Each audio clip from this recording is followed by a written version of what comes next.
तो हम लोगों ने कल बात की थी, आपका धारा 87 तक बात हुई थी। बात यह थी कि उद्घोषित व्यक्ति की संपत्ति कुर्की हो गई। जो उद्घोषित व्यक्ति था वो न्यायालय में नियत किए गए समय पर उपस्थित नहीं हुआ और इसके कारण से न्यायालय ने उसकी संपत्ति को कुर्क कर लिया। अगर किसी और की कुर्क किया है तो दावे और आपत्तियां ये होंगी, और दावे और आपत्तियां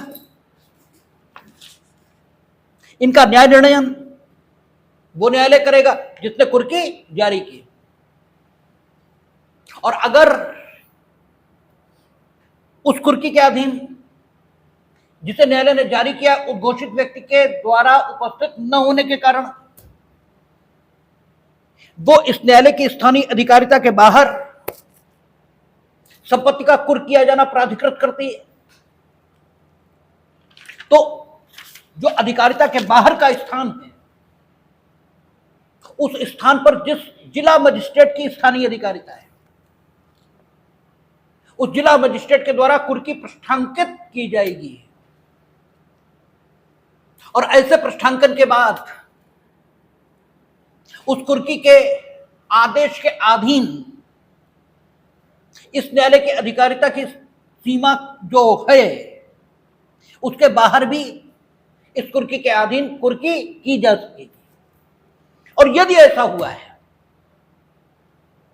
कि अधिकारिता के बाहर कुर्की के आदेश के अधीन संपत्ति कुर्क हुई है और संपत्ति में कोई अन्य व्यक्ति अधिकार या हित रखता है, अन्य व्यक्ति से तात्पर्य क्या, जो उद्घोषित व्यक्ति नहीं है, कोई और आदमी मिस्टर ए की संपत्ति थी उद्घोषित व्यक्ति के धोखे में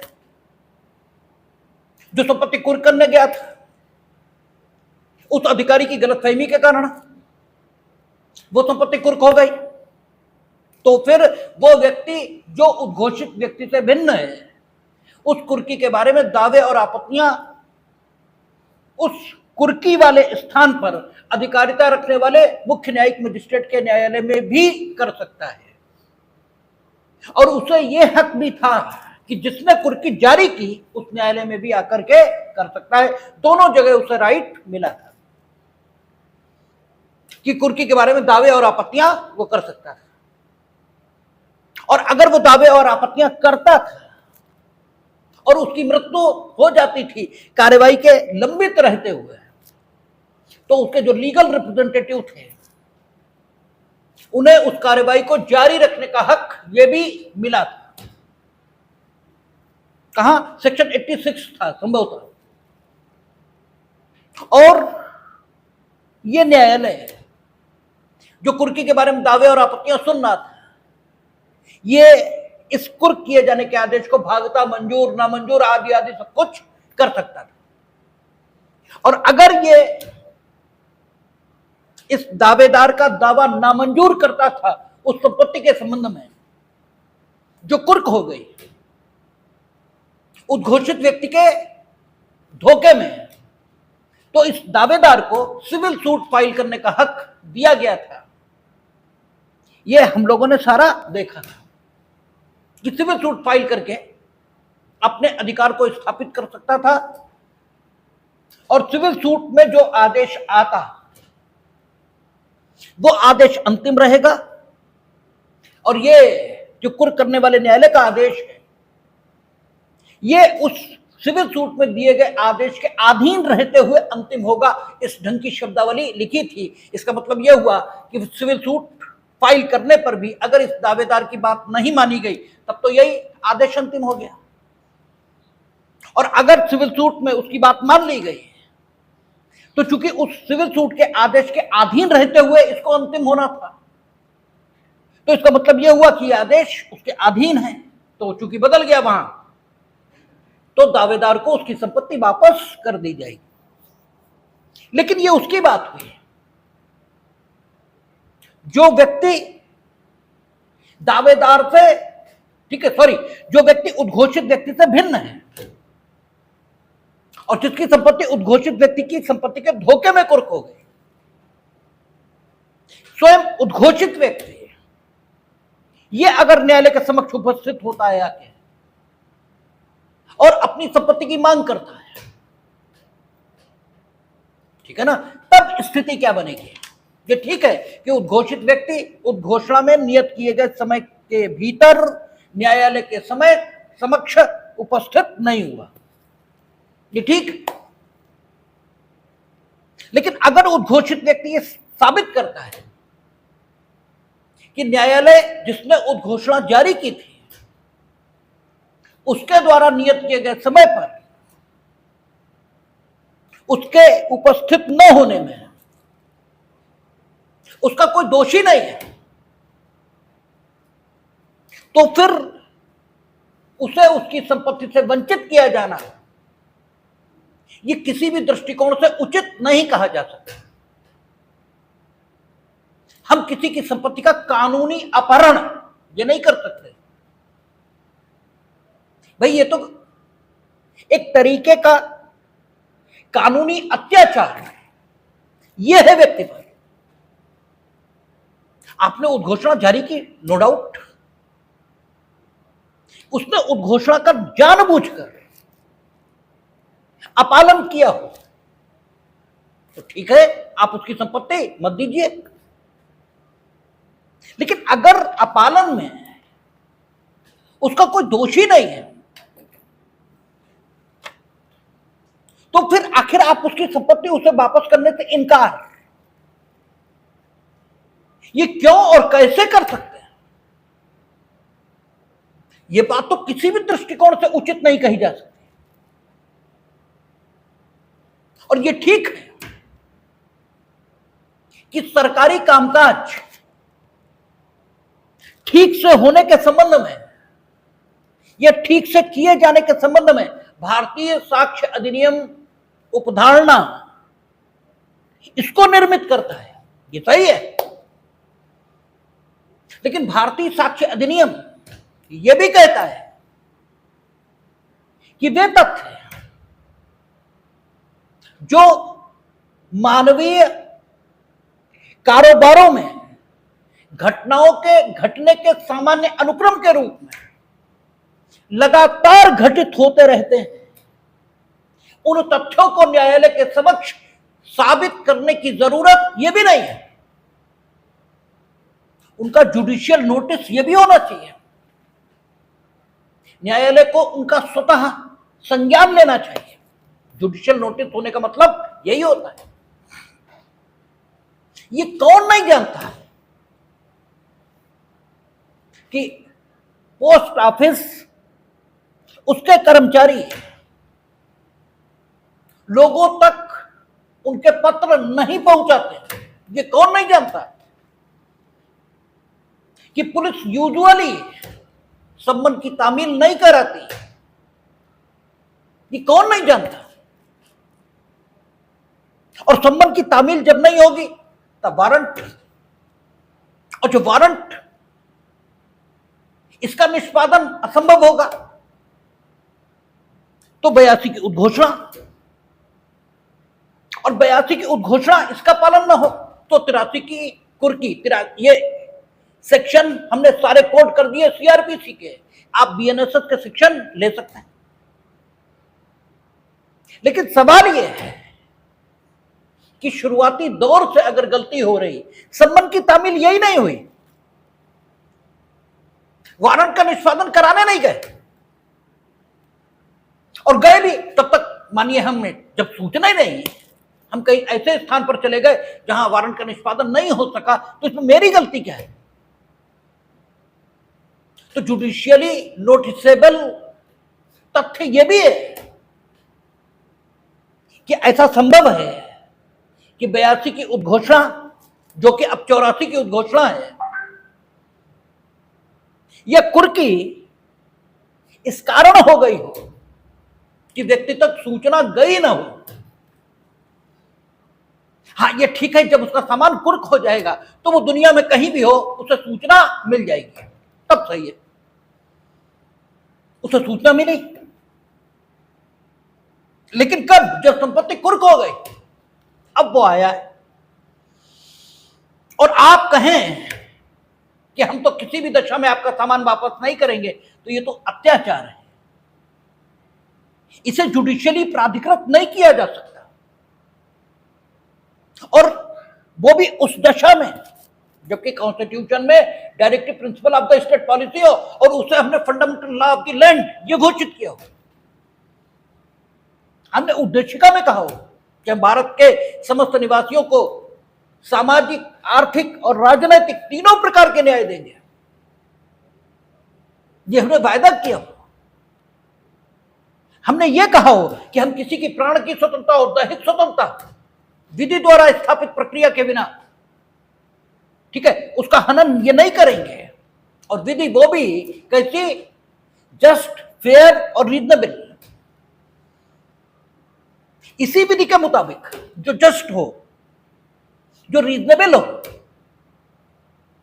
और जो फेयरनेस लिए हुए हो। तो अगर ये कानून ऐसा हो जैसे हम लोग चर्चा कर रहे थे कि साक्षी गिरफ्तार है तो सब कुछ नहीं हो पाएगा, ये कहीं से युक्ति संगत लग रहा है। ये तो कानूनी नहीं हो सकता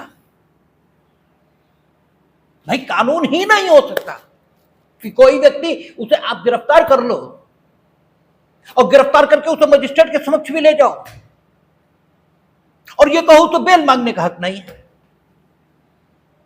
ठीक है। जबकि अनुच्छेद 22 में फंडामेंटल राइट के तौर पर अवेलेबल है आदमी को, और अनुच्छेद 22 प्रत्येक व्यक्ति को मजिस्ट्रेट के समक्ष ले जाने की अपेक्षा करता है विद इन 24 आवर। और स्वयं बीएनएसएस, पूर्व में सीआरपीसी, ये सारे के सारे अपेक्षा करते हैं कि गिरफ्तार व्यक्ति विद इन 24 आवर मजिस्ट्रेट के समक्ष ले जाया जाए। तो ये कोई मैकेनिकल प्रोसेस ये तो नहीं हो सकता कि मजिस्ट्रेट के समक्ष ले जाएंगे और बस मजिस्ट्रेट को शक्ल दिखाएंगे और लौटार कर ले आएंगे, व्यक्ति को बेल मांगने का हक नहीं होगा। तो यार ये तो युक्ति संगत बात ही नहीं है भाई, ये रीजनेबल बात कहां हुई? तो फिर मजिस्ट्रेट के समक्ष क्या उसकी शक्ल दिखाने उसे ले जाएंगे? क्यों ले जाएंगे? इसलिए हम पिछले 2 क्लासेस से कह रहे हैं कि 76 या 7 पुरानी और वर्तमान की 78 के परंतुक में जो बात लिखी है कि मजिस्ट्रेट के समक्ष व्यक्ति को ले जाया जाएगा वारंट पर गिरफ्तारी के उपरांत, उसमें प्रत्येक व्यक्ति जो वारंट के अधीन गिरफ्तार हुआ उसे बेल मांगने का हक रहेगा। यह मेरा दृढ़ विश्वास है। यद्यपि इस बात के समर्थन में अभी हमें कोई अथॉरिटी नहीं मिली है, यह बात सही है, लेकिन यह मेरा दृढ़ विश्वास है कानून अयुक्ति संगत नहीं हो सकता। और अगर यह इंटरप्रिटेशन लिया जाए कि मजिस्ट्रेट के समक्ष सिर्फ हम ले जाएंगे क्योंकि बीएनएसएस कहती है प्रोविजन में 78 या 76 के, तो यह तो अयुक्ति संगत बात है, इसका तो कोई मतलब नहीं हो सकता, ठीक है। तो ऐसे ही है कि जब हमने यह कहा कि हम विधि की प्रक्रिया के बिना किसी की प्राण की स्वतंत्रता और दैहिक स्वतंत्रता का हनन नहीं करेंगे, और प्राण की स्वतंत्रता का जो इंटरप्रिटेशन आया है, जब हम लोग फंडामेंटल राइट पर पहुंचेंगे तो देखेंगे कि प्राण की स्वतंत्रता और दैहिक स्वतंत्रता इन शब्दों का जो अर्थान्वयन है वो तो यह आया कि एक गरिमापूर्ण जीवन, एक डिग्निटीफुल लाइफ, इसे जीने के लिए जो कुछ जरूरी है वो सब कुछ प्राण की स्वतंत्रता और दैहिक स्वतंत्रता में शामिल है। और उनमें से एक भी चीज को, ठीक है, एक भी चीज से व्यक्ति को वंचित नहीं किया जाएगा विधि की प्रक्रिया के बिना। और कानून कैसा होना चाहिए? जस्ट, फेयर और रीजनेबल। जिससे आप उसे वंचित करना चाहते हैं, उसे जिस कानून के मुताबिक प्राण की स्वतंत्रता और दैहिक स्वतंत्रता से आप वंचित करना चाहते हैं, वो कानून स्वयं में न्याय संगत, युक्ति संगत और निष्पक्ष ये होना चाहिए। तो अगर ये व्यक्ति जिसकी संपत्ति को आपने 82 की उद्घोषणा जो अब 84 में है, उसके अपालन के कारण उसकी संपत्ति से वंचित कर दिया है, तो अगर ये इस बात को, इस तथ्य को स्थापित करने में सफल हो जाता है कि वह उद्घोषणा प्रकाशित करने वाले न्यायालय के समक्ष जानबूझकर नहीं, बल्कि उन कारणों से जिनका निवारण करना स्वयं उसके अपने हाथ में नहीं था, ठीक है, उन कारणों से निवारित हुआ था, उन कारणों की वजह से वो उद्घोषणा का पालन करने में असमर्थ हुआ जिनका निवारण स्वयं उसके अपने हाथ में नहीं था। अगर कोई भी व्यक्ति किसी ऐसे कारण से जिसका निवारण वो खुद नहीं कर सकता, किसी काम को नहीं कर पाया, तो यह कहा जाता है आम बोलचाल की भाषा में कि मजबूरी में वो इस काम को नहीं कर पाया, उस काम को मजबूरी में न किया गया कहा जाता है। क्योंकि जिन कारणों की वजह से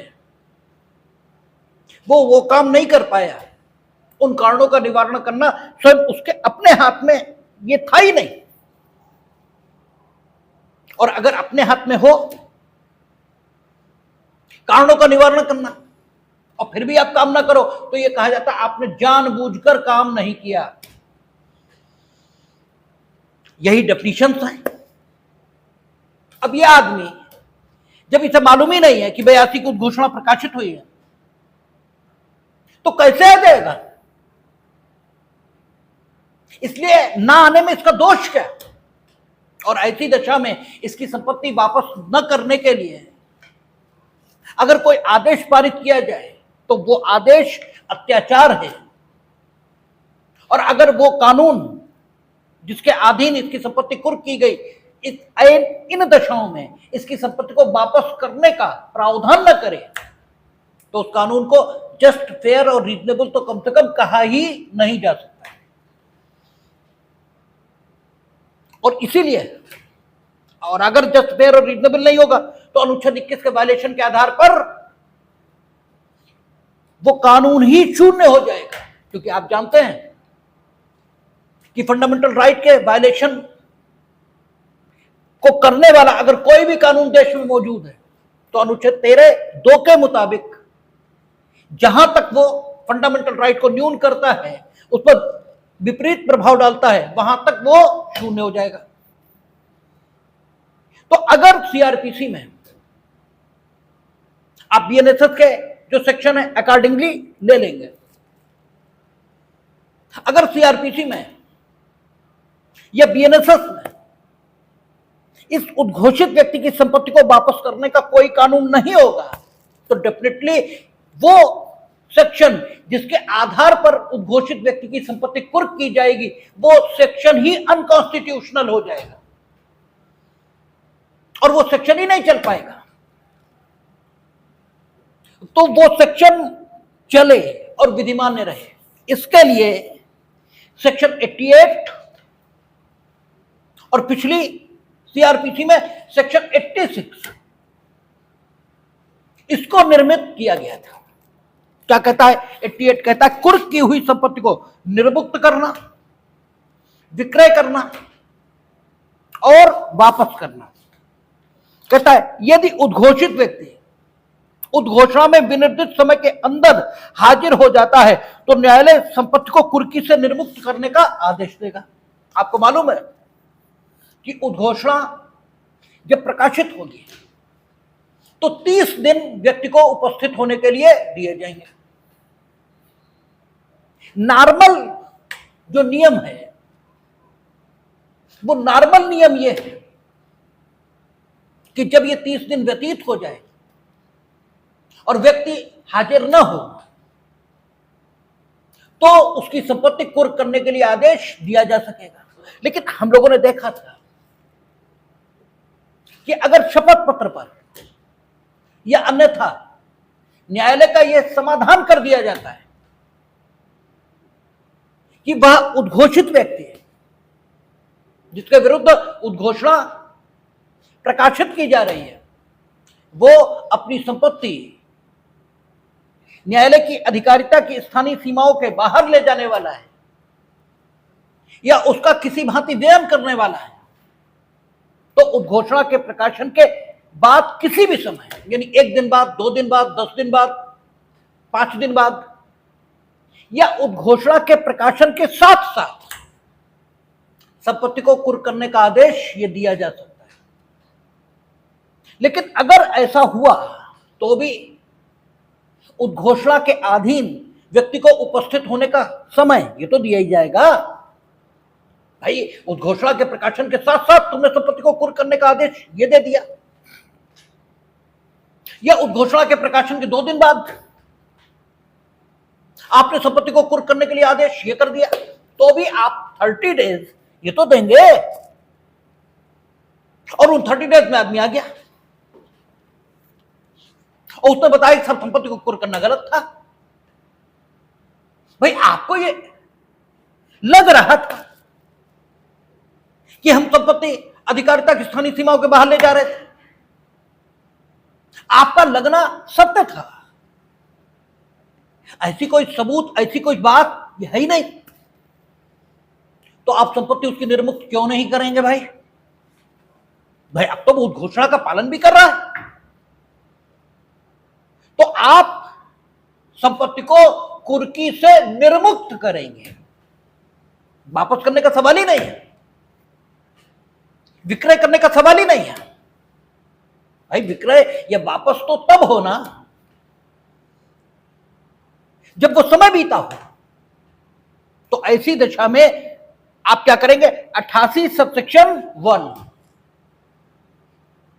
इसकी व्यवस्था के मुताबिक, और पहले कौन था मेरा ख्याल है 85 सबसेक्शन 1 था,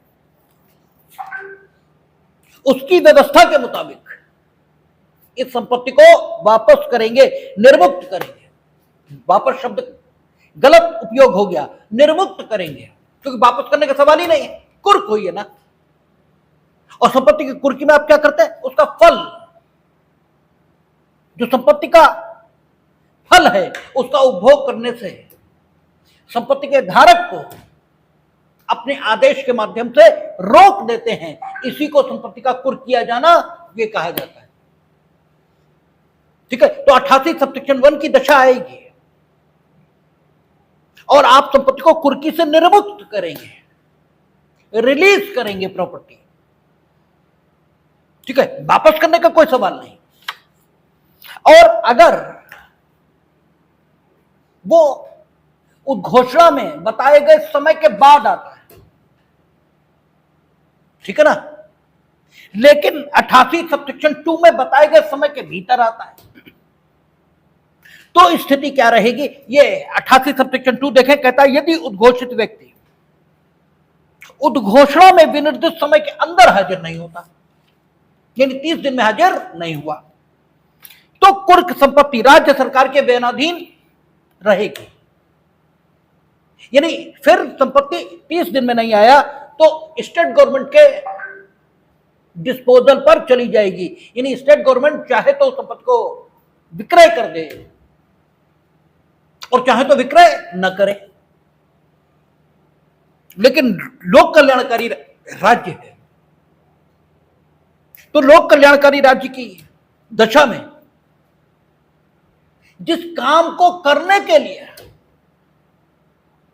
आपको संपत्ति कुर्क करने और बेच देने का हक दिया गया है,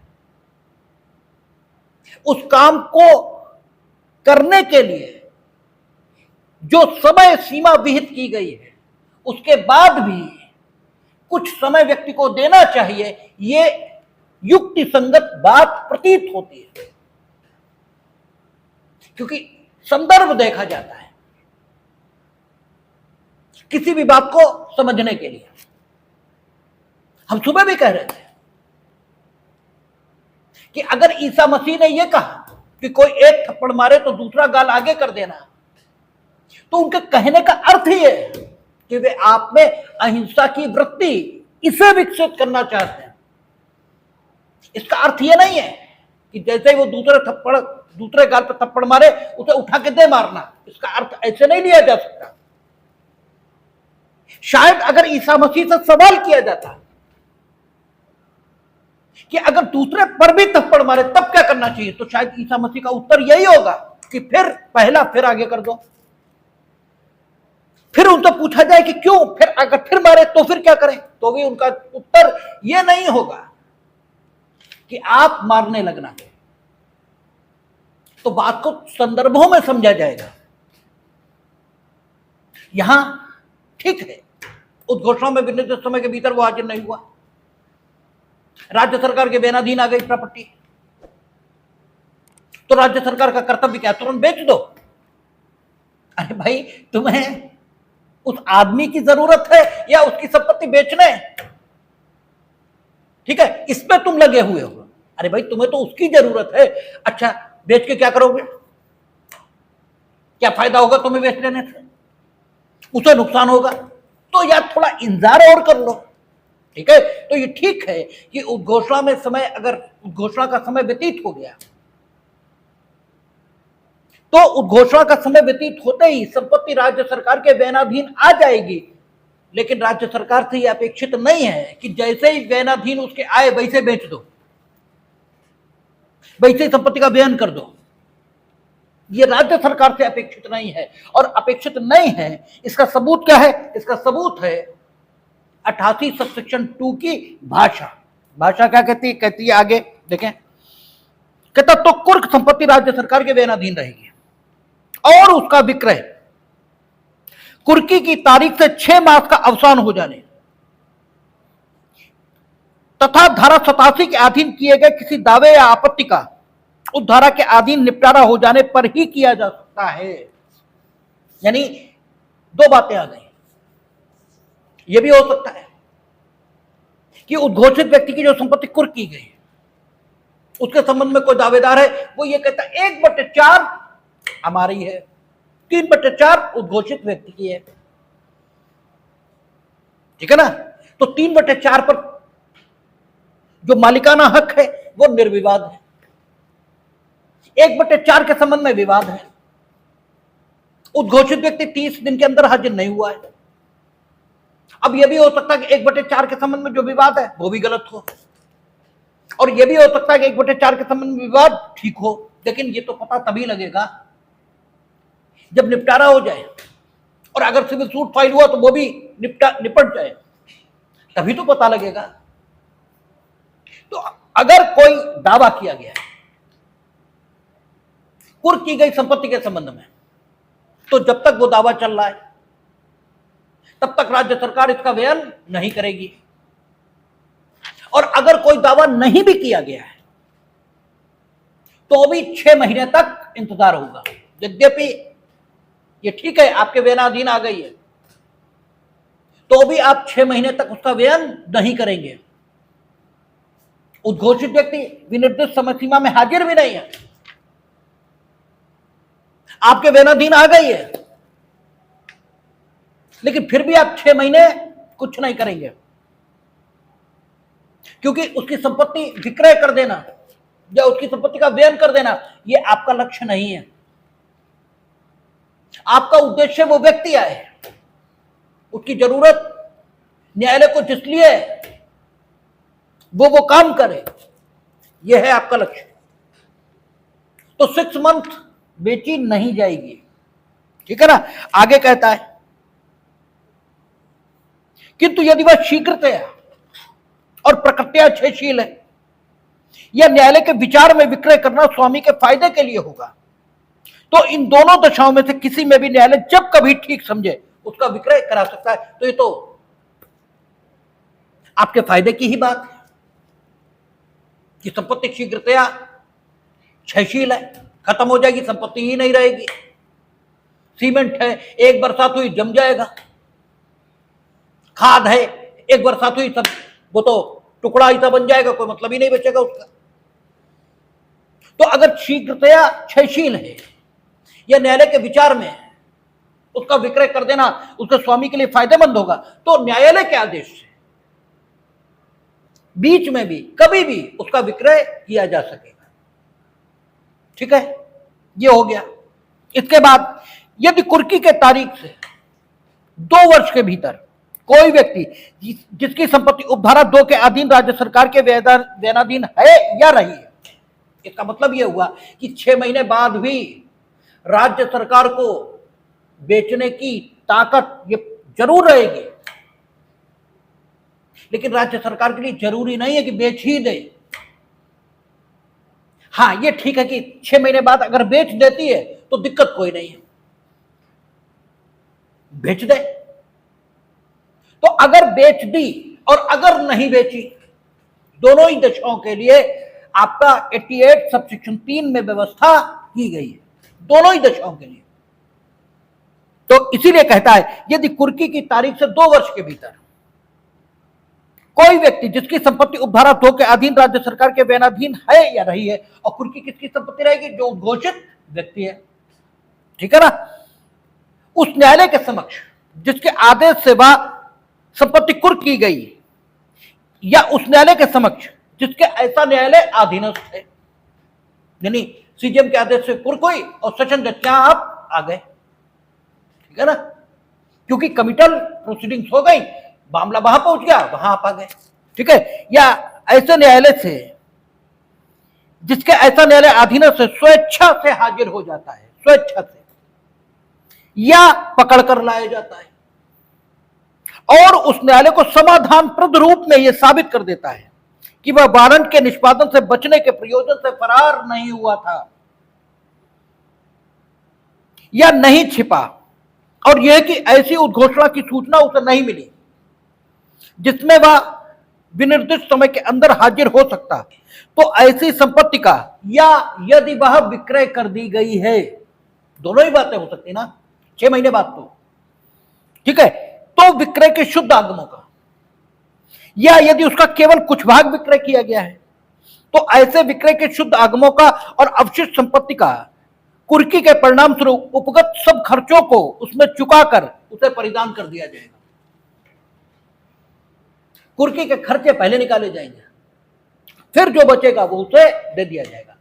और 2 साल के बाद आया तो फिर कुछ भी नहीं मिलेगा, ठीक है ना, क्योंकि 2 साल तक मैक्सिमम है, और यह युक्ति संगत प्रतीत होता है, क्योंकि जिसकी संपत्ति कुर्क हो जाएगी 2 साल में तो कम से कम उसके पास खबर पहुंच ही जाएगी। तो कानून एकदम युक्ति संगत दिखाई देता है। और अगर 88 ना हो तो फिर जिस सेक्शन के अधीन आप व्यक्ति की संपत्ति कुर्क करोगे वो सेक्शन स्वयं में अनकॉन्स्टिट्यूशनल ये हो जाएगा, कोई मतलब नहीं बचेगा। अब ये भी हो सकता है न्यायालय रिलीज संपत्ति चाहे निर्मुक्त करे, ठीक है, चाहे निर्मुक्त करे और चाहे वापस करे। ये तब करेगा ना जब न्यायालय को समाधानप्रद रूप में ये साबित किया जाए, भाई विनिर्दिष्ट समय के भीतर आ गया तब तो बात ये अलग है, तब तो निर्मुक्त कर देगा। 88 सबसेक्शन 1 की स्थिति है, यानी कुर्की, ठीक है, उद्घोषणा के प्रकाशन के साथ साथ हो गई, और उद्घोषणा जिस समय को नियत करती है उसी में आ गए आप, तब तो बात ही खत्म है। उसमें नहीं आए तो फिर न्यायालय को आपको, ठीक है, समाधानप्रद रूप में बताना होगा क्यों नहीं आए, और आप न्यायालय को समाधानप्रद रूप में बता रहे हैं, और न्यायालय में बैठे हुए पीठासीन अधिकारी महोदय की जगह कोई बैठा होता, उसका समाधान आपके बताए से हो भी जाता,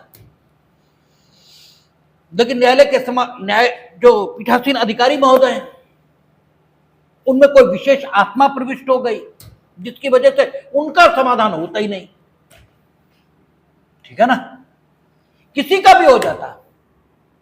वो बेचारा बता रहा है कि हमारी टांग टूट गई थी, ये डॉक्टर्स के पेपर हैं, आप तस्दीक करा लो, बिल्कुल सही है।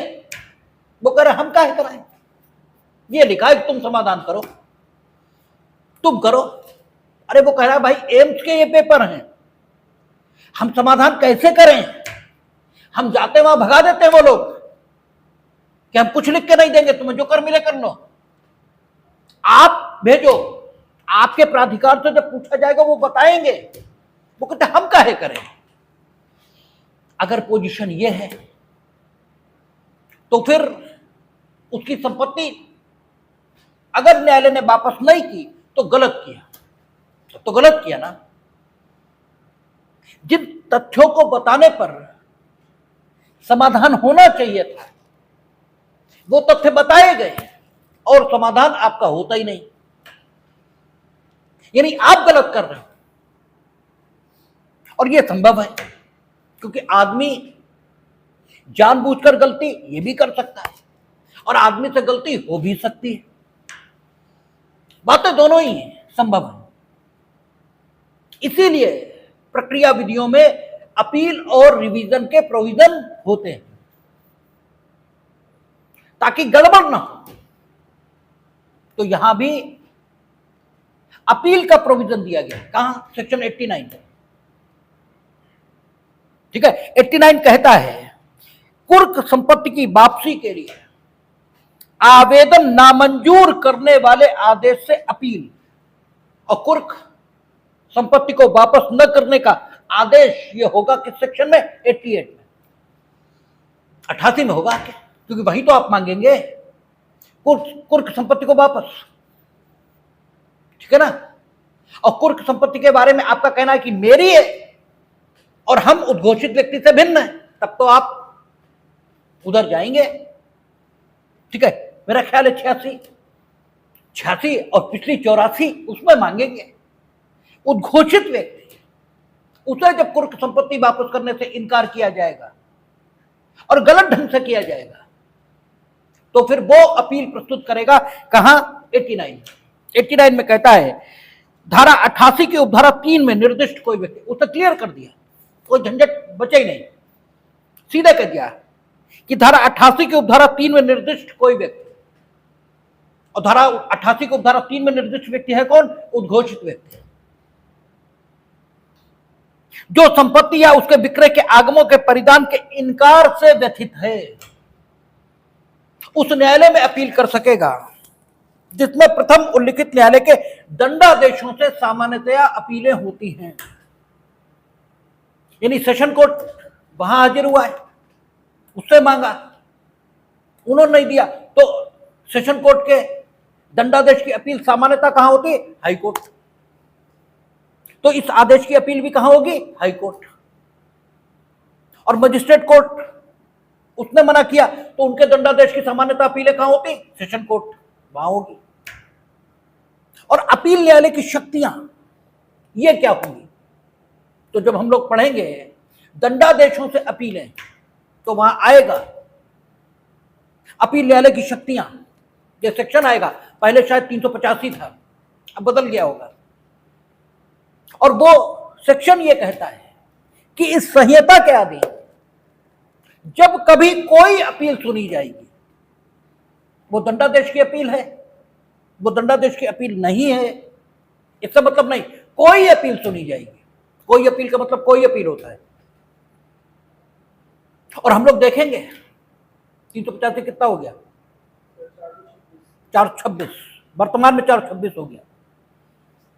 ठीक है, तो आप देखेंगे कि खाली दंडादेशों से अपीलें होती हों ऐसी बात नहीं है। आप रोज क्रिमिनल कोर्ट से अपनी प्रॉपर्टीज मांगने जाते हैं, आप कहते साहब हमारी गाड़ी सीज कर दी पुलिस ने, हमारी गाड़ी हमें मिलनी चाहिए, क्योंकि अगर थाने पर रही तो वाद की लंबित अवस्था में वो नष्ट हो जाएगी और जो मजिस्ट्रेट है वो मना कर दे तो उस आदेश की अपील जाती है। खाली दंडादेश की अपीलें नहीं होती, अन्य आदेशों की अपीलें भी संहिता में प्रोवाइड है। तो जो पहला 385 था और कितना हो गया? 426। जो अब 426 हो गया वो सेक्शन दंड न्यायालय की अपील न्यायालय की शक्तियां बताता है और कहता है इस संहिता में जब कभी कोई अपील किसी भी आदेश के विरुद्ध प्रस्तुत की जाएगी तो अपील न्यायालय को निम्न शक्तियां होंगी। वो ठीक है, वो चूंकि दंडादेश के संबंध में कहता है दंडादेश का खंडन ये कर सकते हैं, दंडादेश की पुष्टि ये कर सकते हैं, और मामले को पुनः विचारण के लिए प्रतिप्रेषित यानी रिमांड ये भी कर सकते हैं। तो इस आदेश के संबंध में भी तीनों प्रकार की शक्तियां अपील न्यायालय को प्राप्त रहेंगी। ठीक है ना। तो ये सेक्शन 89। अब कुछ और प्रोविजन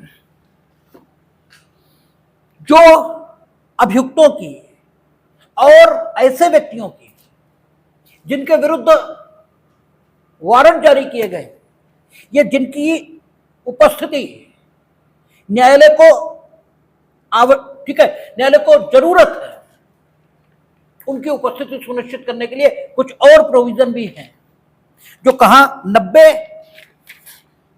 91, 92 और 93। 93 तो नहीं, लेकिन 90, 91, 92 ये सेक्शन भी है जो व्यक्तियों की उपस्थिति सुनिश्चित करने के लिए ही संहिता में शामिल किए गए हैं। कहता है आदेशिकाओं संबंधी अन्य नियम, और आदेशिकाएं काय के लिए? व्यक्तियों की उपस्थिति सुनिश्चित करने के लिए।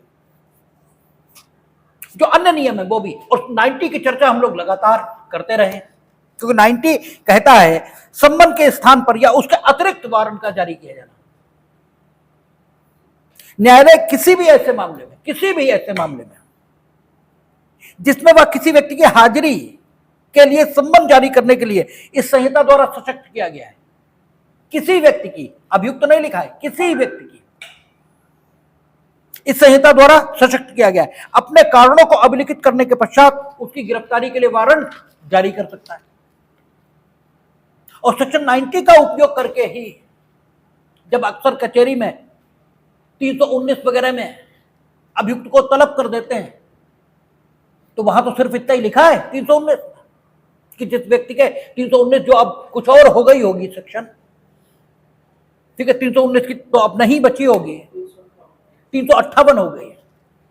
तो वहां तो इतना ही लिखा है कि न्यायालय के समक्ष जो साक्ष्य आया है उस साक्ष्य का परिशीलन करने के उपरांत अगर न्यायालय को यह लगता है कि कोई और भी है, उसे भी इस मामले में अभियुक्त गणों के साथ विचारित होना चाहिए, तो न्यायालय उस व्यक्ति की उपस्थिति सुनिश्चित करने के लिए उसे सम्मन जारी कर सकता है। तो खाली सम्मन ही तो जारी होगा, उसके खिलाफ वारंट कैसे हो जाएगा? उसके खिलाफ बयासी कैसे हो जाएगी? उसके खिलाफ कुर्की ये कैसे हो जाएगी? सम्मन जारी कर सकेगा, ये लिखा है। ठीक है, साक्षी को सम्मन जारी होगा। ठीक है, 311, 312 वहां जो भी है, पुरानी 311, 312 हमने बोली, नई बदल गई होंगी, तो सम्मन जारी करने के लिए लिखा है। अगर 90 नहीं होगा तो वारंट कैसे हो जाएगा? तो 90 है, उसकी भाषा यह कहती है कि जहां कहीं इस संहिता में किसी व्यक्ति की उपस्थिति इसे सुनिश्चित करने के लिए न्यायालय को सम्मन जारी करने का अधिकार यह मिला है, तो वहां न्यायालय क्या करेगा? या तो ऐसा सम्मन जारी किए जाने के पूर्व या पश्चात, किंतु उसकी हाजिरी के लिए नियत समय के पूर्व न्यायालय को यह विश्वास करने का कारण दिखाई पड़ता है कि वह फरार हो गया है, यह सम्मन का पालन नहीं करेगा, अथवा यदि वह ऐसे समय पर हाजिर होने में असफल रहता है और यह साबित कर दिया जाता है कि उस पर सम्मन की तामील सम्यक रूप में ऐसे समय कर दी गई थी कि वह उसके तदनुसार हाजिर होने के लिए अवसर था और ऐसी असफलता के लिए कोई उचित प्रतिहत तो नहीं दिया जाता। यानी दोनों स्थितियों में से कोई एक स्थिति हो, पहली स्थिति न्यायालय का विश्वास है, चाहे सम्मन जारी किए जाने के पूर्व और चाहे सम्मन जारी किए जाने के पश्चात, कि वो सम्मन के अनुसरण में हाजिर नहीं होगा, ये न्यायालय का विश्वास है। ठीक है, इस विश्वास के भी अपने कारण होते हैं, 2 बार भेजा आया ही नहीं। ठीक है, या फिर सम्मन तामील है और इतने समय पूर्व तामील है कि अगर उपस्थित होना चाहते सम्मन के अनुसरण में तो पर्याप्त समय था। यानी अगर बंबई में रहते हैं और 20 दिन पहले तामील हो गया तो 20 दिन में तो आ ही सकते थे। हाँ, ये ठीक है कि कल ही तामील हुआ है तो आज नहीं आ सकते, ये सही है। यानी सम्मन इतने समय पूर्व तामील हो गया कि आपके पास उपस्थित होने के लिए पर्याप्त अवसर था और आपके पास कोई लीगल एक्सक्यूज ये भी नहीं है, यानी संबंध के दूसरी प्रति के साथ चलो आपका मेडिकल ही आ गया होता कि साहब मेडिकल आ गया, नहीं आ सकते हैं, कोई एक्सक्यूज भी नहीं है आपके पास, तो फिर न्यायालय वारंट जारी कर सकता है। ठीक है ना, उचित प्रत्यय तो नहीं दिया जाता तो फिर वारंट जारी होगा, तो आपका और वारंट जारी हो गया, फिर 82 उसकी उद्घोषणा, फिर 83 की कुर्की, फिर सब कुछ आगे शुरू हो जाएगा। ठीक है ना। 91 ऐसे व्यक्ति से उपस्थिति के लिए बॉन्ड ये लेने की ताकत न्यायालय को दे रही है। जो व्यक्ति न्यायालय में उपस्थित है और उस व्यक्ति की उपस्थिति सुनिश्चित करने के लिए न्यायालय सम्मन जारी करने के लिए सशक्त है। यद्यपि न्यायालय ने अभी जारी नहीं किया है, ये ठीक है, जारी नहीं हुआ अभी, कोई विटनेस है, किसी मामले में गवाह, कोई अक्यूज है, उसके खिलाफ 2 मामले पेंडिंग है, एक में वो उपस्थित आ रहा है, दूसरे में आ ही नहीं रहा। ठीक है, तो दूसरे मामले में भी सम्मन जारी करने के लिए तो न्यायालय सशक्त है। यद्यपि अभी उस मामले में सम्मन जारी नहीं हुआ, लेकिन court is empowered to issue the summon in that case also against that person who is present in person in the court। ठीक है, आप व्यक्तिगत रूप से उपस्थित हैं न्यायालय के समक्ष और आपकी उपस्थिति किसी मामले में न्यायालय को चाहिए भी, और उसमें उपस्थिति के लिए आपके अगेंस्ट आदेशिका न्यायालय जारी कर सकता है, यद्यपि अभी जारी नहीं हुई। तो आखिर लेट क्यों किया जाए? आपके खिलाफ हम कर तो सकते ही हैं, आपको बुला तो सकते ही हैं, तो न्यायालय इस व्यक्ति से यह कह सकता है कि आप अमुक तिथि पर न्यायालय में अपनी उपस्थिति सुनिश्चित करने के लिए बंध पत्र यानी बॉन्ड ये एग्जीक्यूट करो। ठीक है ना, कचहरी की भाषा में जिसे मुचलका एग्जीक्यूट करना कहते हैं वो मांगा जा सकता है और आपको वो देना होगा। और अगर अगली डेट पर नहीं आए तो सेक्शन 92 कहता है कि हाजिरी का बंध पत्र या जमानत पत्र भंग करने पर गिरफ्तारी, फिर गिरफ्तारी के प्रोसेस ये भी हो सकते हैं। देखें क्या कहता है, जब कोई व्यक्ति 91 पढ़ रहे हैं, जब कोई व्यक्ति जिसकी हाजिरी या गिरफ्तारी के लिए किसी न्यायालय का पीठासीन अधिकारी सम्मन या वारंट जारी करने के लिए सशक्त है, ऐसे न्यायालय में उपस्थित है, तब वह अधिकारी उस व्यक्ति से यह अपेक्षा कर सकता है कि वह उस न्यायालय में या किसी अन्य न्यायालय में जिसको मामला विचारण के लिए अंतरित किया जाता है अपनी हाजिरी के लिए बंध पत्र या जमानत पत्र निष्पादित करे। आपकी उपस्थिति के लिए न्यायालय आदेशिका जारी कर सकता है और आप न्यायालय में उपस्थित हैं, तो न्यायालय आपसे बॉन्ड मांग सकता है। ठीक है, कि आप बॉन्ड दीजिए कि आप अमुक तिथि को मेरे समक्ष या जिसे मामला विचारण के लिए अंतरित होगा वहां उपस्थित होंगे। और अगर आप नहीं होते देन क्या होगा? 92, जब कोई व्यक्ति जो इस संहिता के अधीन लिए गए किसी बंध पत्र या जमानत पत्र द्वारा न्यायालय के समक्ष हाजिर होने के लिए आबद्ध है, हाजिर नहीं होता, इस संहिता के अधीन लिए गए,